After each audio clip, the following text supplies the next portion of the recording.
Greetings from Fast Track. Today I'd like to talk about ants and the coronavirus.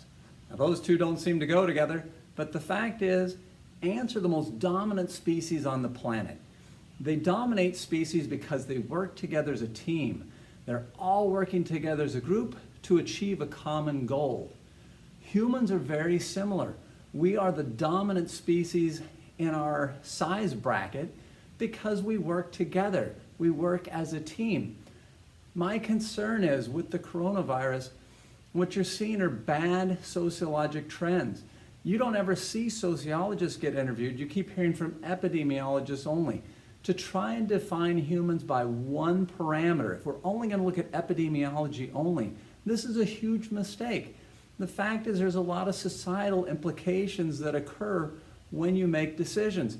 So we've recently made decisions to isolate, to avoid handshaking, to keep social distancing.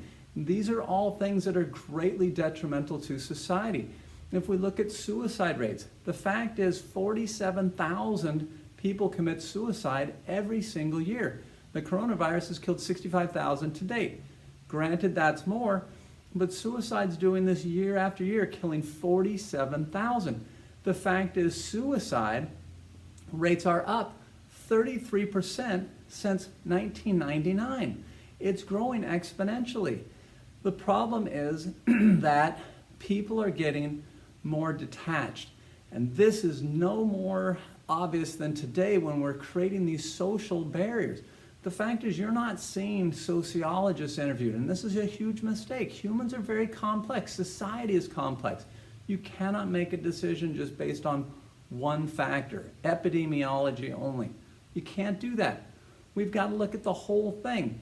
The fact is calls to suicide prevention numbers are up 338%. Older people are getting depressed. They're dying off. Why? Because the number one predictor of human happiness is social interaction. If we take that away, we greatly undermine our society. Handshaking, hugging, all those things, we don't do those out of social convention. We do those out of physiologic necessity.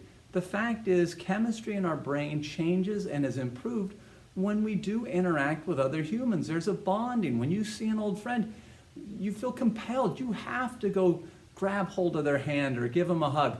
Not because you have to, but because you want to, you desire to. There's going to be good things happening in your brain that make you feel better. If we move away from these things, we're going to cause greater amounts of problems. We're going to increase death rates in a whole different area. So when we talk about death rates from the coronavirus, we also have to look at, well, what are we causing over here? Are we actually causing more death to occur because of another problem? We have to take all these things into account. Again, I'm just concerned about the direction that society is going as a whole, with the depression rates skyrocketing. And the fact is we're spending too much time on devices and not enough time with people. There's too much of this instead of more interaction between two actual people. If we do these things, we can improve happiness in society, better quality of life, and these are things that need to be discussed and taken into account. So I'm not trying to stir up controversy. I just want to get a balance to the conversation, open up your mind, and get you thinking about some different things. I hope this helps to improve your quality of life. Thanks.